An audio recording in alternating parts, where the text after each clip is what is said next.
Hər vaxtınız xeyir olsun əziz dinləyicilər. Azad Azərbaycan radiosunda Bunu Bilmək Vacibdir rubrikasını dinləyirsiniz. Bugünkü rubrikamız dahi Azərbaycan şairi Nizami Gəncəviyə həsr olunur.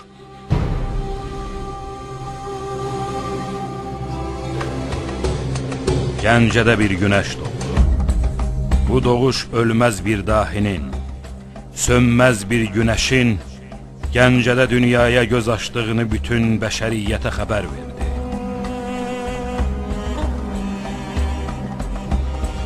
Bu dahi, şərq poeziyasının əbədi günəşi Nizami Gəncəvi idi.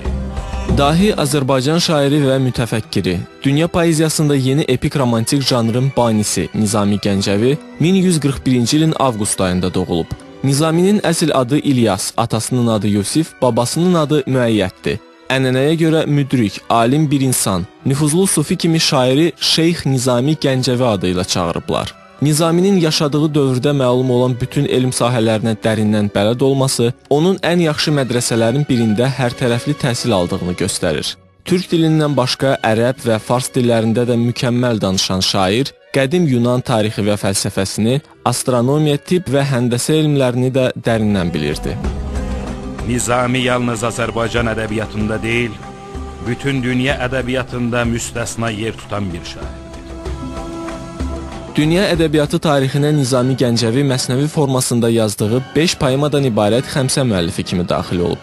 1177-ci ildə bitirdiyi Məxsənül Əsrar, Sirlər Xəzinəsi adlı ilk poeması şairə böyük şöhrət qazandırdı. Nizami bu poemanı Ərzincan ölkəsinin hökmdarı Fəxrəddin Bəhramşah İbn Davuda həsr etmişdi.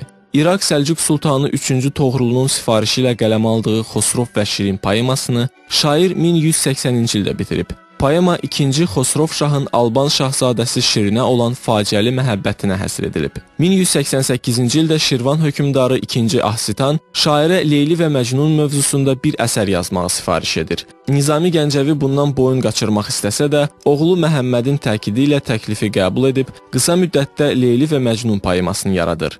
Poemada Qeys və Leylinin məktəbdə başlayan və uzun illər davam edən sevgisindən bəhs edilir. Nizamidə şərqin bəlkə də heç bir şairinə nəsib olmayan bir fikir nizamı vardır. Bu nizam, başqa ifadə ilə desək, ahəngdar bir ideologiya və dünya görüşü sistemindən ibarətdir. Bu elə bir sistemdir ki, 870 il bundan əvvəl düşünülmüş olmasına baxmayaraq, yaşadığımız bu günlərdə belə aktual deyiləcək qədər təzə və yenidir. 1196-cı ildə Nizami 4-cü poemasını Axsunqurilər sülaləsindən olan Əla Əddin Körpə Arslanın sifarişi ilə yazdığı 7 gözəl əsərini bitirir.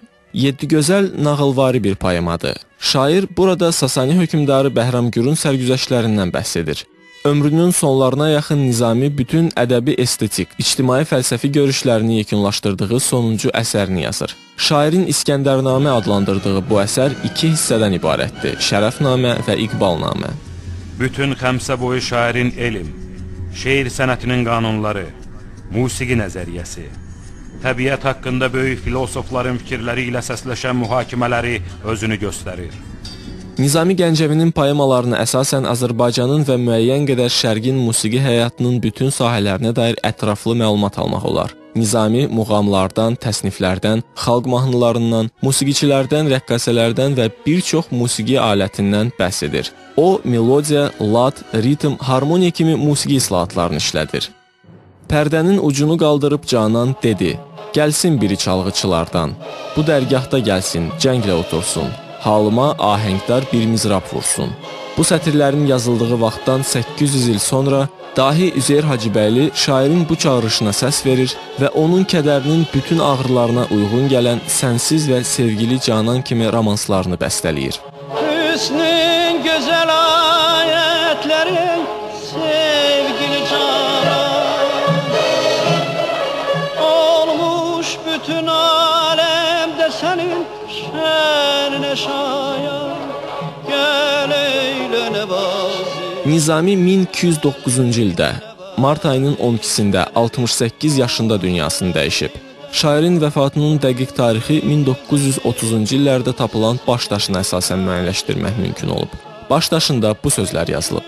Bu, müqəddəs Şeyx Nizaməddin Mövla Əbu Məhəmməd İbn İlyas İbn Yusif İbn Zəkinin qəbridir. O, 605-ci ildə orucluq ayın 4-cü günü Allahın rəhmətinə getdi.